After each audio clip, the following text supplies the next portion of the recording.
banyak pengalaman yang kami miliki, ada pengalaman seram yang masih membekas di dalam ingatan sampai saat ini, yaitu pengalaman seram ketika menginap di satu villa di Pangandaran, Jawa Barat, pertengahan tahun 2016. Aku, Alena, Dila, Devin, dan Bayu adalah sahabat dekatku. Kami sudah berteman sejak kecil karena kebetulan tinggal dalam satu komplek perumahan di Jakarta. Bukan kebetulan juga kalau kami jadi lebih akrab dibanding dengan teman-teman yang lain di perumahan tempat tinggal. Banyak persamaan yang kami miliki. Salah satunya adalah senang jalan-jalan, berpetualang di tempat baru. Di satu Rabu pagi, kami berangkat dari Jakarta. Pagi cerah dan indah. Kendaraan yang kami tumpangi menyusuri jalan mengarah ke sisi selatan Pulau Jawa. Ini adalah pertama kalinya wisata ke Pangandaran. Jadi benar-benar tempat baru buat kami kunjungi. Makanya kami sangat excited. Senda gurau dan tawa lepas mewarnai perjalanan. Rentang waktu 8 jam, jadi nggak terasa. Sekitar jam 3 sore akhirnya kami sampai di tujuan. Sesampainya di lokasi, kami baru tahu kalau ternyata letak villa agak jauh dari pantai Pangandaran. Kami harus menempuh perjalanan sekitar 1 jam lebih. Jadi letak villanya lebih dekat ke pantai Batu Karas. Dan juga benar kata Devin, villa berada persis di sisi sungai yang cukup besar. Benar-benar menghadap ke sungai itu. Cukup indah, walaupun bukan bangunan baru, tapi villa bertingkat 2 itu sangat bersih dan terawat. Pagar tinggi mengelilingi wilayah luasnya. Beberapa pohon besar berdiri kokoh di halaman depan dan belakang. Kanan, kiri villa hanya ada tanah kosong yang dipenuhi oleh pepohonan liar, jauh dari bangunan lain. Bapak penjaga villa mendampingi kami berkeliling sambil menjelaskan semuanya. Pak Ilham namanya. Pak Ilham ini nggak tinggal di villa, tapi tinggal di rumahnya yang agak jauh dari lokasi villa. Beliau ditugaskan untuk merawat dan membersihkan villa oleh sang pemilik. Pak Ilham kenapa nggak tinggal di sini aja? Tanya Bayu penasaran. Kalau lagi nggak ada tamu, kadang menginap di sini. Tapi jarang banget, soalnya rumah saya kan deket. Begitu jawab Pak Ilham. Terus kalau malam, villa ini lebih kosong. Aku ikut menimpal. Iya Neng, kosong terus. Tapi tenang aja, semuanya bersih dan terawat kok. Kalau ada apa-apa tinggal telepon HP saya, 24 jam siap. Jawab Pak Ilham lagi. Benar kata beliau. Villa ini beserta lingkungannya memang bersih dan terawat. Hampir-hampir nggak ada debu yang kelihatan. Di lantai 1 ada 1 kamar dan 1 kamar mandi. Ruang tengahnya besar, memanjang jadi 1 dengan meja makan dan dapur. Di lantai atas ada 2 kamar dan 1 kamar mandi. Ada ruang tengah juga, tapi hanya berisi beberapa kursi mengelilingi meja rotan. Oh iya, di lantai atas ada teras depan, sangat nyaman terasnya. Menghadap langsung ke halaman rumah dan sungai besar di depannya. Sungai yang sepertinya termasuk jalur wisata. Sesekali terlihat ada perahu bermesin kecil berisi wisatawan. Oh, itu perahu yang ngantar ke Grand Canyon di sebelah sana. Bagus tempatnya. Begitu kata Pak Ilham. Menjelaskan ketika kami menanyakan perihal perahu yang melintas depan villa. Begitulah gambaran villa yang kami tempati. Rencananya kami akan menginap sampai hari Minggu, itu rencananya. Aliran sungai yang tenang dengan latar langit biru berbintang tanpa awan. Kami menikmati betul suasana malam pertama di teras atas. Perbincangan seru sesekali diselingi gelak tawa memecah keheningan malam di tempat agak terpencil ini. Nyanyian merdu suara Della yang memang seorang penyanyi serta diiringi permainan gitar Bayu jadi latar penambah ceria suasana. Sungguh saat-saat yang menyenangkan. Ayo Pai, cabut ah, udah jam 9 nih. Tiba-tiba Devin bilang begitu. Mau pada kemana sih? Tanyaku. Beli minum di depan sebentar, kata Bayu menimpali. Jangan lama-lama ya, lo pada. Nggak mau gue sama Alena sendirian di sini. Sepinya gila. Della ikutan sedikit ngomel. Iya, bentaran aja kok. Manja banget, sungut Devin. Singkatnya, mereka berdua akhirnya benar-benar pergi, meninggalkan aku dan Della sendirian di teras atas. Malam itu sama sekali nggak ada perahu yang melintas di sungai. Nggak seperti sore hari tadi, sama sekali sepi dan tentu saja gelap. Untungnya cahaya dari langit membantu sedikit penerangan. Tapi tetap saja kami nggak bisa melihat sekitaran sungai secara detail.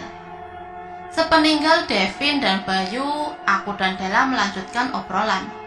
Syukurlah nggak jadi membosankan, karena kami malah lebih banyak topik yang bisa dibahas.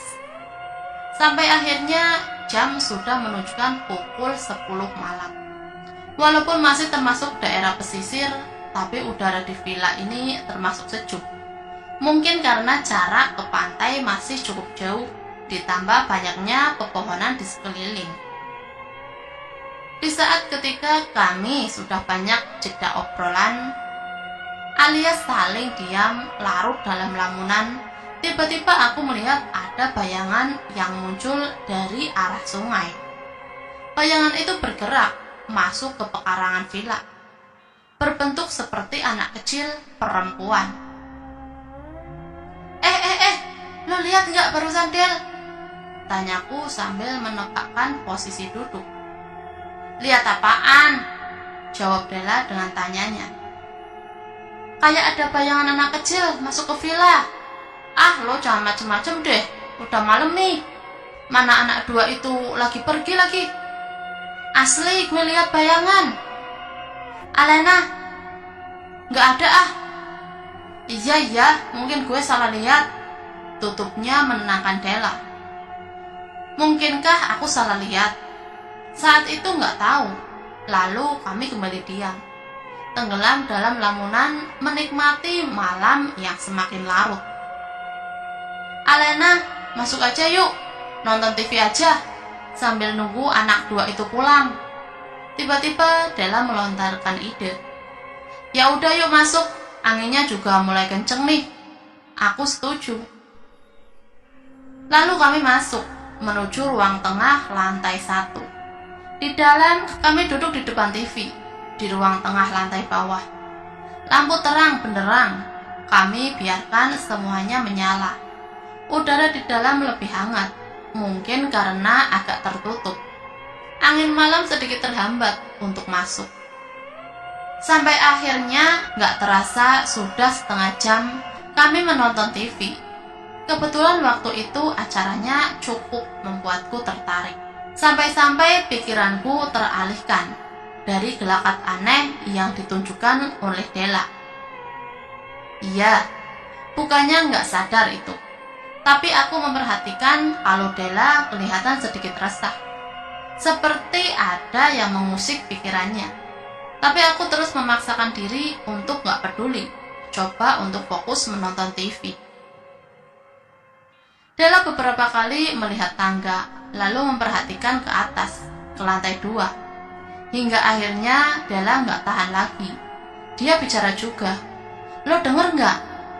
Bisik Della pelan sambil menatapku. Denger apaan? Jawabku. Kecilin TV-nya coba bentar. kata Della lagi.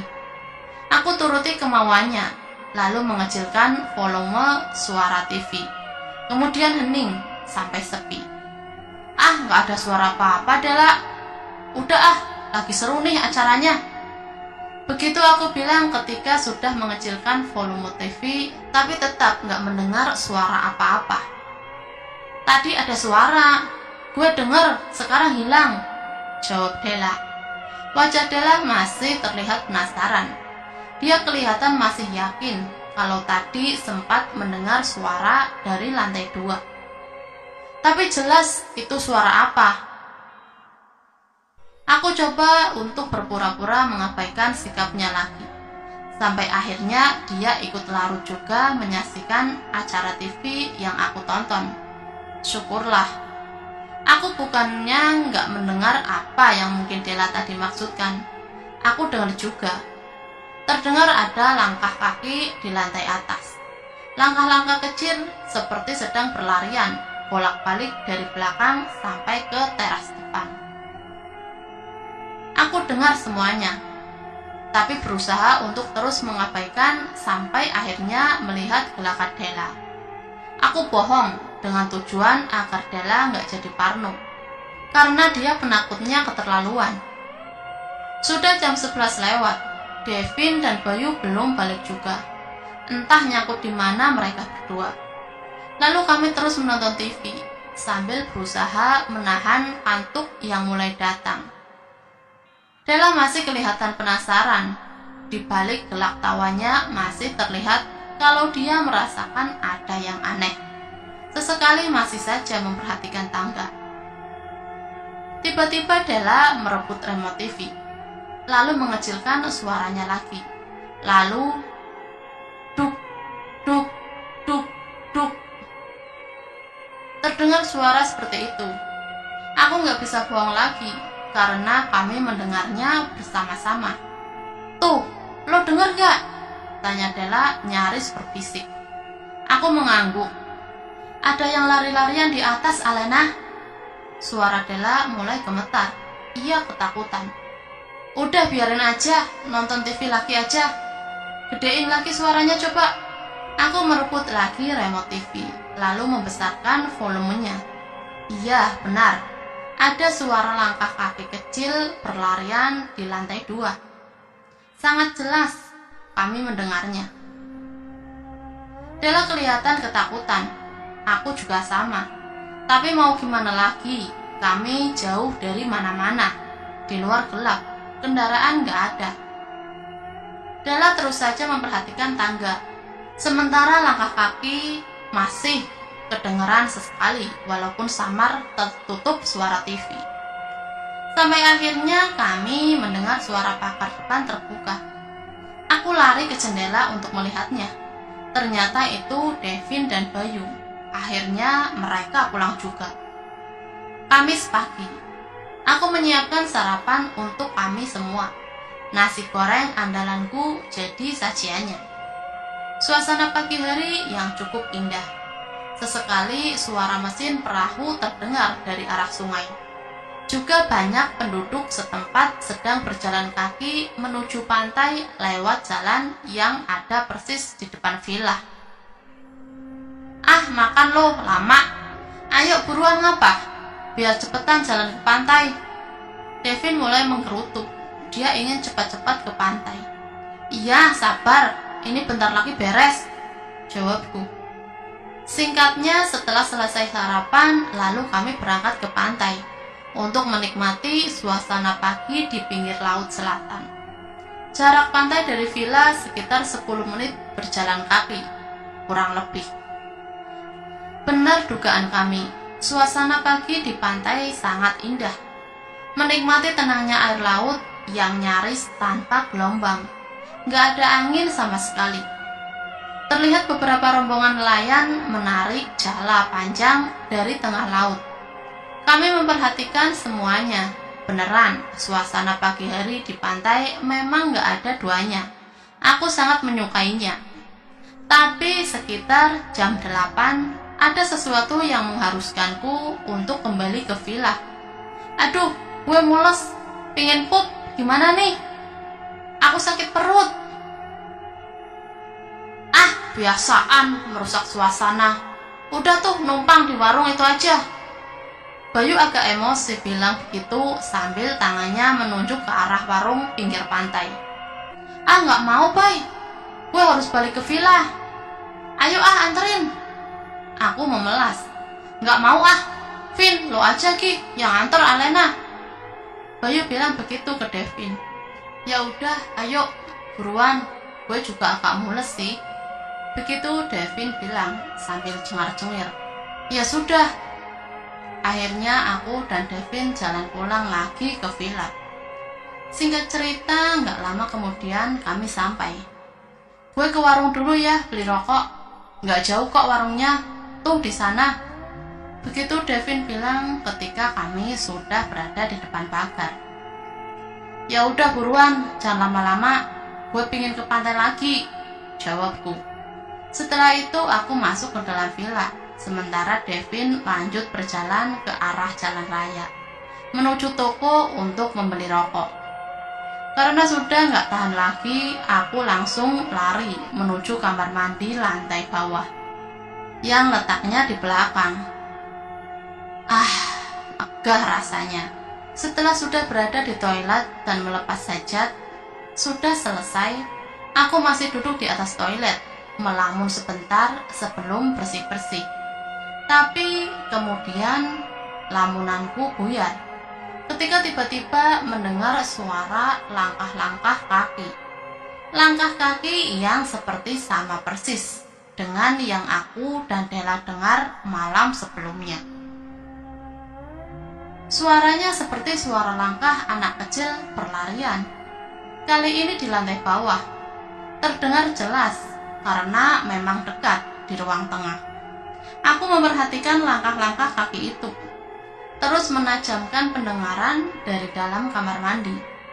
Benar, sangat jelas kalau sepertinya ada anak kecil yang sedang berlarian di ruang tengah. Aku hanya bisa diam, ketakutan. Semakin takut lagi ketika langkah kaki itu tiba-tiba berhenti. Berhenti tepat di depan pintu kamar mandi. Ya Tuhan, apa yang harus aku lakukan? Diam, nggak berani bergerak sedikit pun supaya nggak menghasilkan suara. Aku sangat yakin si pemilik langkah kaki itu sedang berada di balik pintu. Beberapa saat lamanya situasi seperti itu. Aku merinding ketakutan, nyaris menangis. Lalu langkah kaki terdengar lagi. Kali ini menjauh dari pintu, menuju ruang tengah. Aku terus mengikuti pergerakannya. Kemudian langkah kaki berhenti lagi. Kali ini berhenti di ruang tengah. Lalu tiba-tiba terdengar keras suara TV. TV yang aku sangat yakin dalam keadaan mati ketika masuk tadi. Tiba-tiba terdengar menyala dengan sendirinya, dengan suara yang benar-benar keras. Aku menangis pelan, ketakutan, gak berani keluar. Tapi, Alena, lo nyalain TV kenceng banget sih, biar kedengaran sampai kamar mandi maksudnya. Terima kasih Tuhan, akhirnya aku mendengar suara Devin. Kemudian buru-buru keluar kamar mandi. Yuk ke pantai lagi. Aku menarik tangan Devin, mengajaknya untuk buru-buru meninggalkan villa. Peristiwa pagi itu sengaja nggak aku ceritakan kepada teman-teman lainnya. Aku nggak mau merusak suasana liburan. Walaupun kejadiannya cukup membuatku berpikir tentang siapa pemilik langkah-langkah kaki itu. Teman-teman yang lain begitu menikmati suasana pagi hingga menjelang siang di pantai. Tapi aku masih saja memikirkan kejadian yang baru saja terjadi di villa. Gak mau merusak suasana, aku bersikeras untuk gak menceritakannya ke teman-teman. Singkat cerita, Kamis pagi itu kami habiskan dengan menikmati suasana pantai. Setelahnya kami pulang kembali ke villa. Masih jam 12, kami sudah sampai di villa. Tapi sementara teman yang lain langsung istirahat. Aku malah keliling untuk melihat-lihat lingkungan sekitar. Saat itulah aku baru sadar kalau ternyata halaman belakang sangat luas. Sampai-sampai pagarnya nyaris nggak kelihatan karena jauh dan juga tertutup perpohonan serta rumput ilalang. Beberapa pohon besar berdiri tegak, membuat suasana menjadi agak teduh, walaupun sinar matahari menyengat terik. Aku terus berjalan berkeliling melihat-lihat. Bagian yang masih dekat villa memang kelihatan terawat dan rapi, tapi berbeda ketika sudah agak menjauh, mendekati pagar. Rumput liar dan ilalang tumbuh tinggi, dedaunan kering berserakan. Wah, Pak Ilham ngerawat, bersihin cuma yang deket-deket villa aja nih. Begitu gumamku sendirian. Langkahku berhenti ketika hanya tinggal beberapa meter saja dari pagar.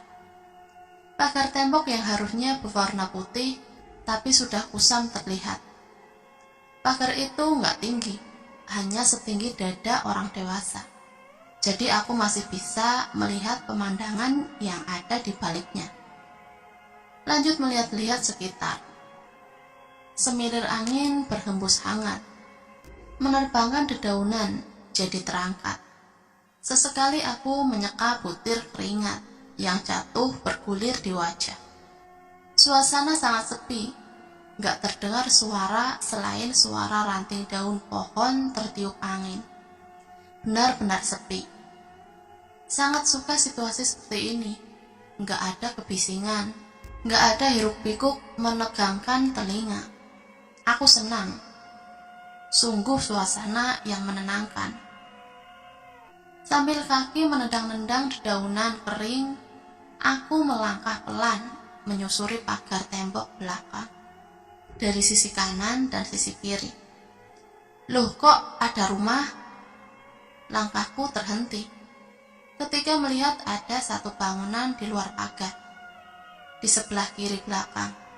Jaraknya nggak terlalu jauh, kira-kira hanya sekitar 20 meter dari tempatku berdiri. Bangunan berbentuk rumah biasa, nggak bertingkat, ukurannya nggak besar, tapi nggak bisa dibilang kecil. Atapnya terbuat dari genteng tanah yang sudah berwarna gelap. Dinding depannya putih kusam. Aku dapat melihat jelas semuanya karena rumah itu nggak berpagar. Hanya rumput ilalang berdiri agak tinggi yang sedikit menghalangi pandangan.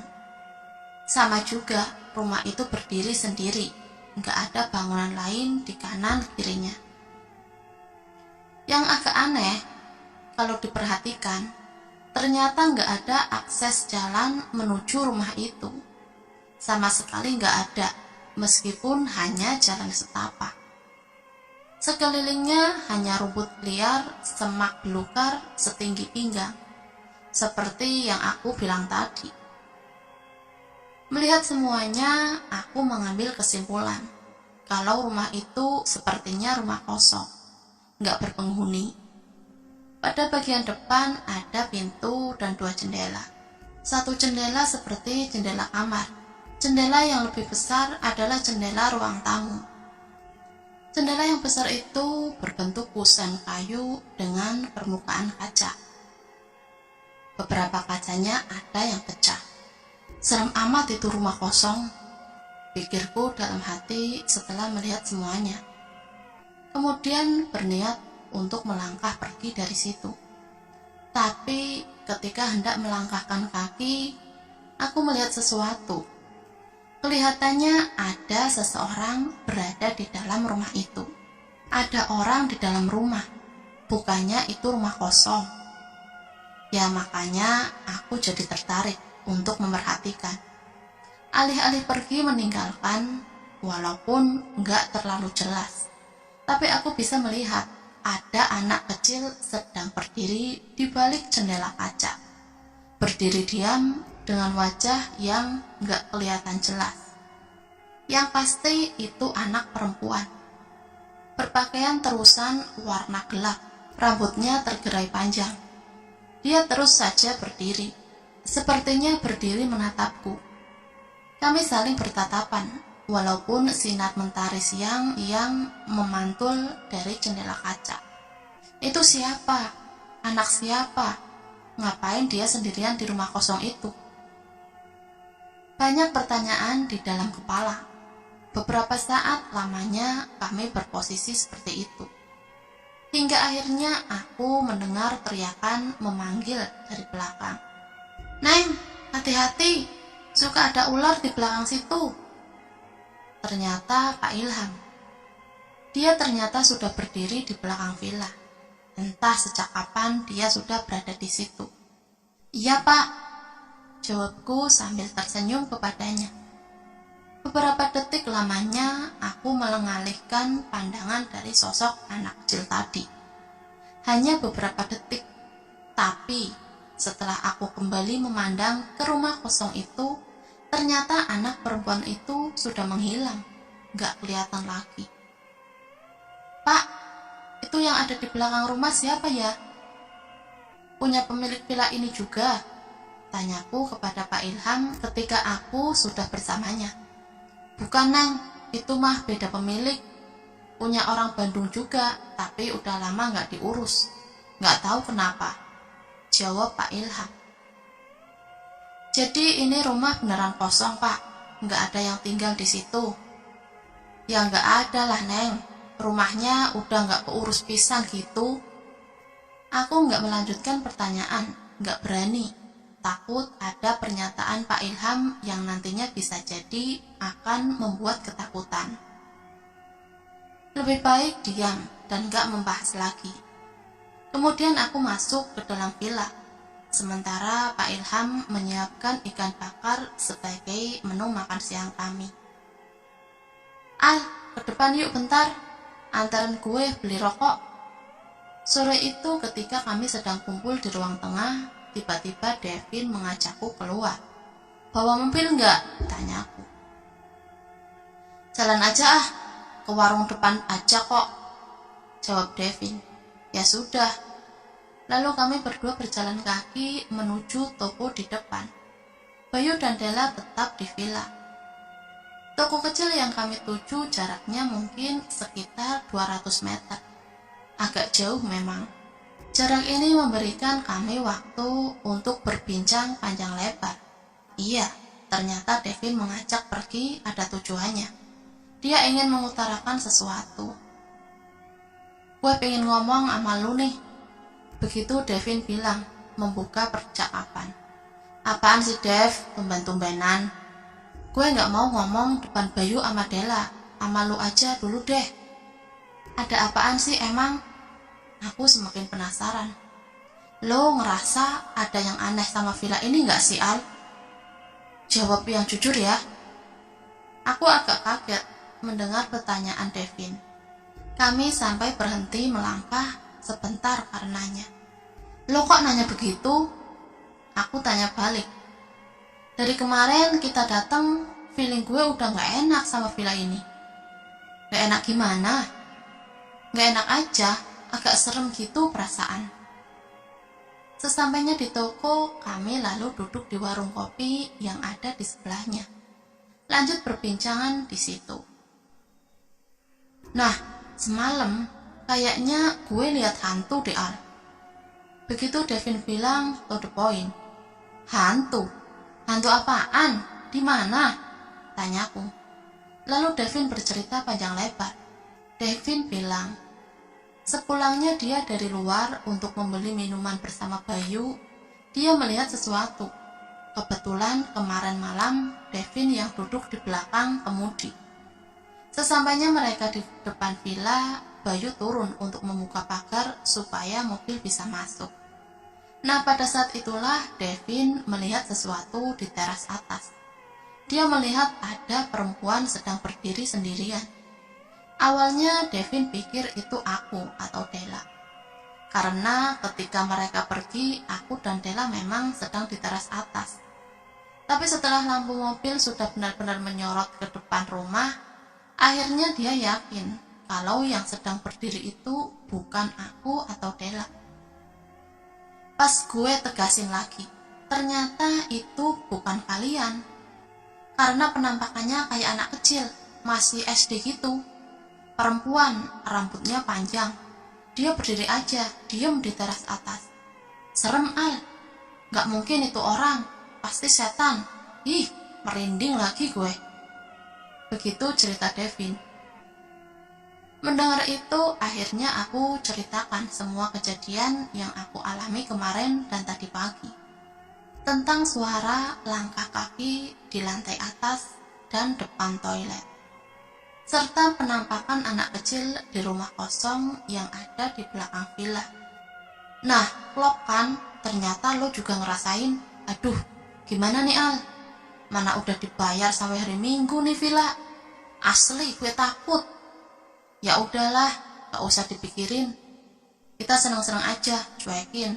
Semoga gak muncul lagi. Begitu jawabku pura-pura tegar. Kenapa Devin memutuskan hanya menceritakan semuanya kepadaku? Karena Bayu dan Della sangat penakut. Parnoan. Kalau sampai mereka tahu tentang kejadian ini, dijamin langsung minta pergi meninggalkan villa dengan segera. Malam menjelang malam Jumat, sekitar jam 9 kami baru sampai di villa. Sejak jam setengah 7 menghabiskan waktu di pinggir pantai, sengaja mengunjungi pantai untuk merasakan suasananya pada malam hari. Tapi sesampainya di depan pagar villa, kami semua sempat berdiri diam. Gak langsung melangkah masuk, karena ada yang aneh. Kami melihat villa dalam keadaan gelap gulita. Sama sekali lampu gak ada yang menyala. Kenapa gelap ya? Kan tadi lampu udah kita nyalain semua. Ucapku membuka percakapan. Iya, gue yakin kok tadi terang, lampu nyala semua, kata Bayu menimpali. Mati lampu mungkin, tanya Della pelan. Enggak ah, sepanjang jalan ke sini dari rumah-rumah lain nyala semua lampunya. Masa kita doang yang mati lampu? Devin akhirnya bicara. Iya, bukan mati lampu deh. Itu TV di dalam nyala. Ucapku kemudian. TV nyala? Iya, ternyata aku melihat ada cahaya dari ruang tengah. Dari jendela yang tirainya tertutup pun kami dapat menebak kalau cahaya dari dalam itu berasal dari layar TV yang menyala. Kok bisa? Semua lampu mati, tapi TV menyala sendirian. Sebentaran aku dan Devin saling berpandangan, melempar gelagat yang sama, gelagat keanehan. Ya udahlah, masuk aja yuk. Mungkin ada terminal yang menjepret. Begitu Devin bilang, coba menenangkan. Kami akhirnya masuk. Benar, setelah sudah berada di dalam, cahaya terang yang kelihatan dari luar tadi ternyata memang dari layar TV. Dan benar juga, semua lampu di dalam keadaan mati. Setelahnya kami berempat langsung menyalakan semua lampu. Membuat seisi villa jadi terang kembali. Lalu beraktivitas normal seperti biasanya. Coba nggak memikirkan keanehan yang baru saja terjadi, khususnya aku dan Devin. Kemudian malam semakin larut. Kami masih terus berbincang di ruang tengah lantai bawah di depan TV. Semilir angin terasa lebih kencang dari hari sebelumnya. Semilir dinginnya masuk ke dalam melalui lubang-lubang ventilasi. Malam ini anginnya kenceng ya, dingin pula, ucap Della. Iya nih, dingin, aku menimpali. Guys, malam ini kita tidur sekamar aja ya, biar bisa ngobrol sambil nunggu ngantuk gitu. Devin melempar ide. Aku sepertinya mengerti maksud dia. Devin kelihatan mulai ketakutan. Raut wajahnya beberapa kali memandangku dengan tatapan aneh, seperti memberi kode. Benar, aku mengerti maksudnya. Kami berdua berpikir kalau tidur berempat dalam satu kamar mungkin akan bisa menghindari sesuatu yang gak diinginkan. Gak bisa dipungkiri, setelah kejadian lampu mati semua tapi TV menyala tadi, Perasaanku jadi semakin gak enak, semakin menyadari kalau ada yang aneh dari tempat ini. Syukurlah Bayu dan Della setuju dengan ide Devin. Akhirnya kami memutuskan untuk tidur berempat, tidur di kamar atas yang dekat teras. Sekitar jam 11 kami semua masuk ke kamar. Seluruh lampu kami biarkan menyala di dalam kamar, sementara kami masih berbincang. Tapi kemudian satu persatu akhirnya tidur. Kami semua terlelap. Awalnya nggak tahu sampai itu jam berapa, tapi tiba-tiba aku terbangun. Kamar dalam keadaan gelap, hanya sedikit cahaya dari luar yang membantu penglihatan. Aku mengambil ponsel yang bergeletak di samping bantal, lalu melihat ke layarnya, ternyata masih jam 1. Kira-kira baru 2 jam kami tertidur. Aku yang tidur di sisi ranjang dapat melihat kalau Bayu dan Devin masih di posisinya masing-masing, tidur di lantai. Sementara aku dan Della di atas tempat tidur. Tapi tunggu, ternyata Della nggak ada di sebelahku. Dia nggak ada di tempat tidur. Kemana Della? Mungkin dia ke kamar mandi. Begitu pikiranku dalam hati, karena melihat pintu kamar agak terbuka sedikit. Mungkin itu pertanda kalau Della memang sedang ke kamar mandi. Dari celah pintu itu aku dapat melihat lampu ruang tengah dalam keadaan mati. Jadinya temaram. Sedikit perang batin. Logikaku mengatakan gak mungkin Della keluar kamar sendirian. Kalau harus ke kamar mandi, dia pasti akan membangunkanku untuk menemaninya. Nggak akan mungkin berani sendirian. Lalu kenapa pintu kamar dalam keadaan terbuka? Tapi aku terus memaksa diri untuk berpikir positif. Coba menyingkirkan pikiran-pikiran jelek dan seram yang terus memaksa masuk ke dalam pikiranku. Aku hanya bisa diam, menunggu Della kembali ke kamar. 1 menit, 2 menit, 3 menit, 5 menit berlalu. Belum juga ada tanda-tanda Della datang. Mulai semakin ketakutan bercampur panik. Menit berikutnya aku berniat untuk membangunkan Devin dan Bayu, agar kami dapat mencari tahu keberadaan Della bersama-sama. Tapi belum aku membangunkan mereka, tiba-tiba perhatianku teralihkan. Aku melihat kalau ada yang sedang berdiri di luar, berdiri di depan pintu. Della kah? Bukan, dia bukan Della. Ada anak kecil yang sedang berdiri di depan pintu. Dalam temaramnya cahaya, aku masih dapat melihatnya dengan jelas. Anak perempuan mengenakan baju berwarna gelap. Rambutnya panjang, tergerai ke belakang. Aku terpaku melihatnya. Anak perempuan itu tetap berdiri diam sambil menatapku. Beberapa saat lamanya aku seperti terhipnotis. Kami berpandangan, sampai kemudian tiba-tiba dia tersenyum dan tertawa. Lalu lari ke arah kiri menuju tangga. Aku seperti tersentak, lalu tersadar. Kemudian merinding ketakutan, lemas tubuhku kemudian. Beberapa detik kemudian jantungku kembali seperti berhenti, karena tiba-tiba anak perempuan itu muncul lagi. Kali ini dia berlari ke teras depan, berlari sambil tertawa riang. Aku semakin ketakutan. Hanya berselang beberapa detik, anak itu lalu kelihatan lagi. Balik lagi berlari menuju tangga. Aku melihat semua itu masih dari celah pintu kamar yang terbuka. Cekam, belum berhenti di saat itu, masih berkelanjutan. Beberapa detik setelah anak itu kelihatan, sekelebat lari ke arah tangga. Tiba-tiba aku melihat Della, dia berjalan cepat dari atas teras menuju tangga juga. Dari gesturnya dia seperti mengejar anak perempuan tadi. Della terdengar sambil tertawa pelan. Della, refleks aku memanggilnya. Tapi Della cuek, dia terus saja berlari kecil menuju tangga. Yang aku penasaran, kemudian berdiri lalu menuju pintu. Belum berani langsung keluar kamar.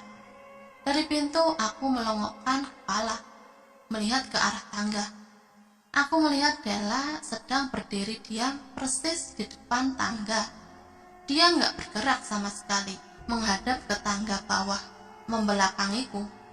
Della, sekali lagi aku memanggilnya. Tapi sekali lagi dia nggak memberi respon.